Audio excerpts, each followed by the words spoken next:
Masikati akanaka mhuri yeZimbabwe, pane chiprofita chatiri kuda kutarisa chakapiwa naApostle Talent Farai Chiwenga, icho chavakatsanangura zvichaitika mukati menyika yeZimbabwe kuburikidza nevanhu vakaurayiwa muguta reHarare 1 August 2018.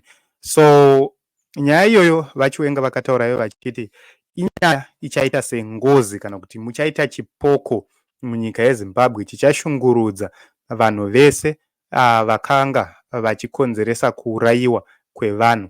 So ndeimwe yenyaya dzisati dzaitika asi dziri kutarisirwa kuti pane zvizhinji zvava kuitika kana kuti tingati ndezvimwe zvezvinhu zvava kutoitika. Munongoziva mabasa echipoko kana kuti ngozi inopedza avo vanenge vari pakati pevanenge vachipomerwa mhaka yekuuraya. Ndizvo zvatiri kutarisa mukati menyika yeZimbabwe. Muri kufiwa zvinosiririsa, zvinorwadza, asi muri kufiwa nevanhu vakuru kwazvo, zvichishayika kuti chii chaizvo chiri kumbokonzeresa ndufu idzodzo. Regai tinzwe zvaka munozviziva here vadikani kuti for the past 37 years muno munyika muno kubva Mugabe vachiita president wedu, munozviziva here kuti hamuna munhu akambopfurwa nepfuti muCBD muno? Munozviziva? Hamuna munhu akambopfurwa nepfuti yenyika, a national ammunition muno muHarare muno kubva Mugabe vachiita president vedu. Vane mistakes ava akawanda vakaita, but hamuna munhu atambopfurwa nepfuti muno muHarare muno achitizaso muno muCBD, kubva pana Rottenro kusvika pana Enterprise, tosvika pana Josiah Tongogara, tosvika pana Kenneth Kaunda. Pakati panapa hakuna munhu atambourayiwa muno achinzi apfurwa nepfuti namasoja kubva Mugabe vachiita president. Hatisati zvamboitika izvozvo. Zvakaitika in less than 1 year. 7 vanhu vakapfurwa nepfuti vakafa in less than 12 months.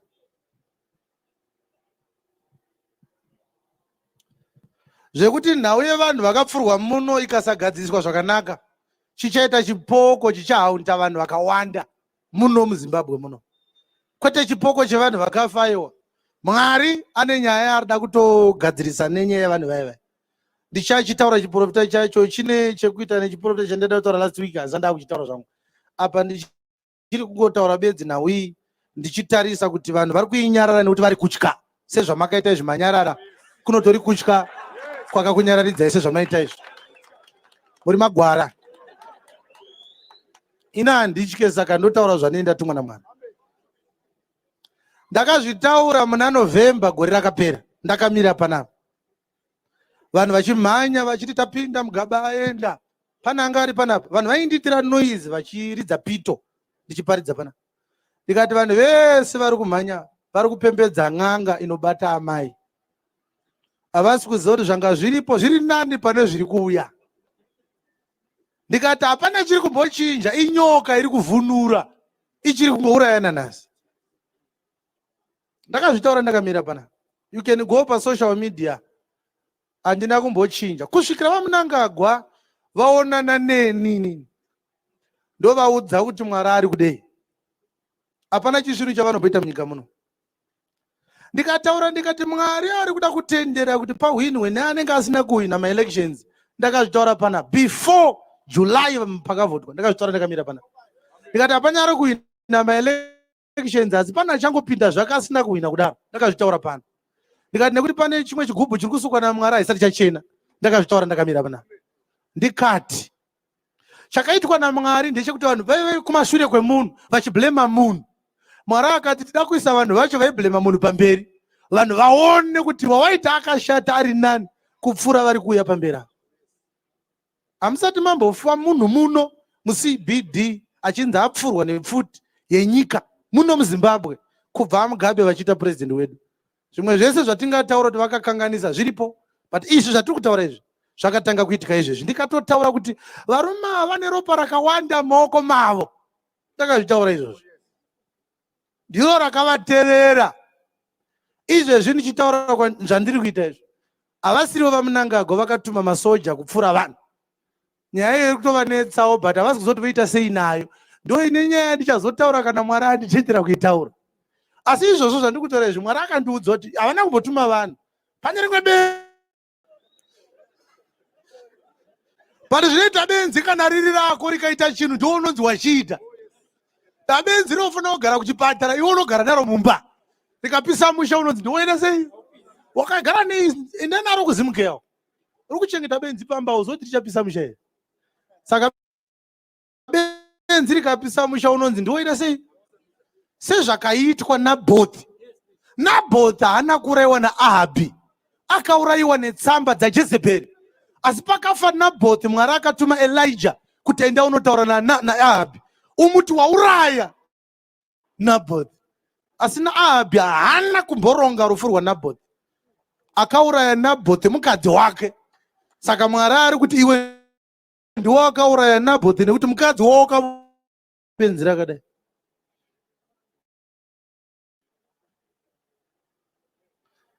Munhu anopfurwa achitiza akafuratira pfutiso opfurwa. Enda unotarisa maconventions ese kana kuUnited Nations. Hakuna munhu anofanira kupfurwa kana achitiza. Azviti. Vanhu vazhinji vakapfurwa, they were innocent civilians, including that woman. Akanga achidzokera kumba achibva kubasa. Akapfurwa, akafuratira pfutiso. Munhu akapula trigger, akapfura munhu, akafuratira pfuti. Hakuna nyika inofanira kuburitsira pfuti vanhu vasina kubata pfuti. Even vakabata mapanga chaiwo havaburitsirwe pfuti. Ibasa re-riot police, anti-riot police rinozvigona, police inozvigona kuita calm down and restore order. Ndosaka vaine water cannons, tear gas, they have so many resources. Katiti havana mapurisa resources ekuti vanhu vakaita civil disobedience ikatena violence. Havana simba rekuti vamise vanhu vari kupwanya mashopu vachipisa motikari dzavanhu. Mangamuchiitei for the past 37 years. Makatadza nei kuvapa zvokushandisa mapurisa acho?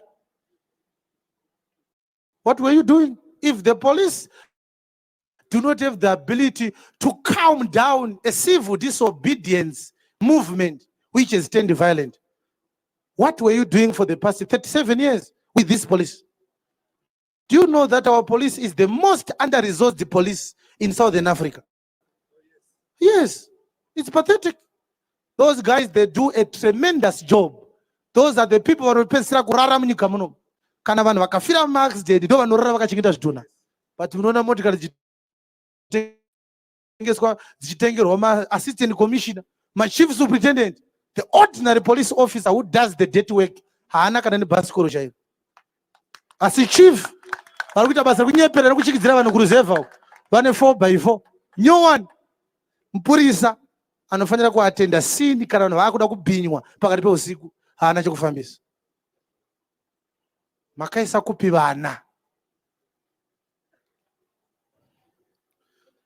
When a government begins to kill its own people using guns, it ceases to be a responsible government. It becomes a terrorist government. Because only a terrorist destroys the lives of innocent people. And that is what our government has done. Our president has much more to do to address this issue than what he has already done. Havasati vatombotanga kuaddresa nyaya iyoyo. Muchiri kuzvitangarira kuti 6-7 months ago ndaitaura nawo yeguku raundi. Ndikati asati agadziriswa. Iyi futi. Asati agadziriswa. Azviite.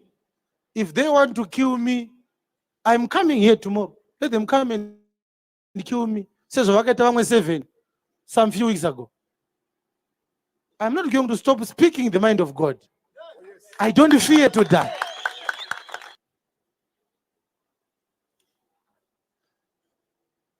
Adikani regaendi kutaura nechirevesa. Hurumende yedu yakakanganisa. Yakauraya vanhu vasina mhosva. Neaipwanya motikari dzavanhu achipisa. He did not deserve to die. There is a legal system address such criminal activities. The gun is not the way to go. Not at all. But regaendi kubvunzei kuti muchiri kurangarira here kuti ndakamira pano ndakataura ndichiti precedence yakasetwa munyika muno yekuti hurumende yakavhoterwa nevanhu inobviswa nechisimba, vanhu vorega kuzvikondema izvozvo, voti zvakanaka. Ndakati tapinza ngozi mumusha. Pana chiri kuzvirangarira ndakazvitaura? Pana chiri kuzvirangarira ndakazvitaura? Kuti vaMugabe havana kubviswa zviri legal, vakabviswa zvine chisimba. Kureva kuti hurumende yatinayo, it's a criminal government. It's a criminal government. And that is the truth. Zvavakaita vakaona kuti tinoda kuwana accreditation ku African Union neku ndoba vakanotora vanhu vakavati manyai, vakaisa masoja, vanhu vakati gunners, vamwe vakwira pamusoro pezvimatanks zviya vakati magunners edu ari right. In less than 6 months magunners auraya 7 vamwe venyu. What do you say about that? Vakatendera ngozi kuti ipinde mumusha. Vakomana vaifanira kunzwa makaita hazvina kunaka, nyaya ida kugadziriswa. Vakafila kuti nyika inotigamuchira, regai tinodonedza vamwe vavo. Another day it is going to be you wakamira pana paiwe. Pamwe izvi panotorine munhu akarohwa musi uya achiroyerwa nawe kuti akanga apindirei mutauni. Mutauni maakauya achitsvaga kuti ndoshandira mhuri yangu, akabva arohwa face nechamboko chewaya naGanazi vaya amakamboti big up musi uya veve. Ndovakauya futi vachikurovaya. Hakuna munhu anga akabata pfuti pavanhu vakapfurwa nepfuti vakafa. Whatever zvakaitwa neopposition, whatever zvavakatadza, it is not true kuti ndo vakakonzeresa rufu rwevanhu, because havana kunge vakabata futi. Koma akadii kuvarova zvenyu muvabata moenda navo kukoti, vonozvidairira kuti vanga vachiitei. Vana vakasiyiwa nevanhu vakafa, muchavachengeta here? Tine makuva munyika muno evanhu vakangofira kuti they are Zimbabweans chete. That is why they've died. It doesn't matter kuti muchazvitaura muchiti kudii paZTV. Zvandiri kutaura izvi ndo zvechokwadi. Zviri kutaurwa neHera kuti ndezvekunyepa. Zviri kutaurwa neZTV ndezvekunyepa futi. Zviri kutaurwa neStar FM ndezvekunyepa. Zviri kutaurwa nePower FM ndezvekunyepa pamusoro pevanhu vakafa munyika muno. Zvandiri kutaura pano ndo zvechokwadi. We have got an evil spirit that is haunting us because of the blood that was shed, innocent blood that was shed a long time ago.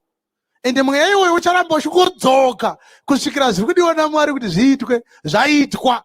Vanhu vabvunza anotaura naMwari. Takakanganisa saka toita sei? At this point hapana chati chaitwa. Ropa rakadeurwa kugukura hundi ndo rakakonzeresa rakadeuka some few months ago. It is following you.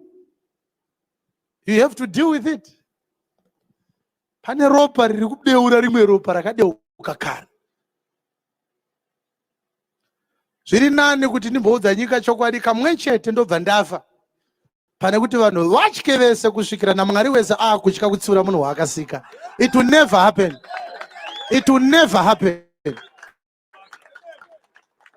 Hakuna munhu anombofa akasimba zvokutyisa Mwari. Inini ndakamira pano, I speak for the God of heaven. And hapana munhu ari panyika pano wandinotya kumira pamberi pake ndikamunzwa kuti Mwari ati kuti. So, guys, this is what Apostle T.F. Chiwenga said when he was reprimanding the authorities in Zimbabwe. One shootings, which he claimed kuti akakonzereswa nechimwe chikwata chiri mukati momo. But he mentioned something very important and said, ropa rakadeuka in the 80s regukura hundi ndo ropa rimwe chete iro rakakonzeresa kudeuka kwerimwe ropa muHarare CBD, and inotori ngozi ichapedza vanhu vazhinji. If you take a look from 2018 when this prophecy was given up to this day, how many generals died? Zvisinganzwisike, my seriously. How many of them died? Vakasafa neaccident, vari kufa neCovid, vari kungofa neumwe urwere husinganzwisike. And it's happening at an alarming rate. Yes, a lot of people might say mass assassinations are kuitika, ningi na ningi vari kudyikanana pachavo. But isn't this the case kana kuti ngozi, kana kuti the avenging spirit yaitaurwa naApostle Chiwenga yava kuitika right now yekuti vari kungofa zvisinganzwisike. Just imagine kuti unonzwa nhamba yematop military officials vachingonzi vafa zvisina tsarukano. Why is it that our leaders are not making a move to actually consult from God to hear the position of God regarding this issue? Kana zvinhu zvakambotaurwa wona vanhu vaakupera senge ngozi sezvazviri kuita izvi, zvinomborevei? Zvinoda kuti vakuru vauye vazoita mainvestigations, vauye vazotarisa kuti aiwa zvinhu izvi zviri kumbokonzereswa sei, zviri kumbofamba sei, kuitira kuti nyaya idzodzo dzigadziriswe. So ndozvataka kubatirai nguva ino. Imi mandiziva vana veZimbabwe kuti munozviona sei, munofungawo sei pamusoro pechiitiko ichi, kufa kwevanhu vari kuitika vakuru kuru, munoti kudii nako? Zviri normal here kana kuti vanhu havo vari kungozvifirawo nekukwana kwenguva yavo kana kuti ingozi?